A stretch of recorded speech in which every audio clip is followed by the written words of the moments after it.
Jakarta 9 नवंबर। Reuters. Indonesia का mount लेवतुबी lucky हफ्ते के रोज सुबह कम से कम 3 बार फटा, जिससे 9 किलोमीटर ऊंची राख का कॉलम फैल गया, क्योंकि हुक्काम ने ममनुआ इलाके को वसी करने का मंसूबा बनाया था। मशरकी नौसा टेंगारा सूबे में इतवार के रोज आतिश फिशें फटने से 9 अफराद हलाक हो गए। तब से हुक्काम गढ़े के करीबी देहातों से 16,000 लोगों को निकालने के लिए कोशिशें कर रहे हैं, क्योंकि फटने का सिलसिला जारी है। आतिश फिशें एजेंसी के सरबराह मोहम्मद वफीद ने कहा कि माउंट लेवतुबी लकी के मगरिब और शुमाल मगरिब में गर्म लावे और गर्म बादलों के अखराज के साथ फटना भी जारी है।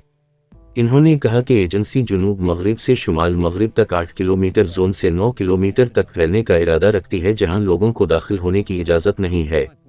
इंडोनेशिया की डिजास्टर एजेंसी के आदाद व शुमार के मुताबिक जुमा की शाम तक तकरीबन 10,700 अफराद को निकालने की कोशिशें जारी रहीं। ये है रेडियो जीवे पाकिस्तान डिजिटल।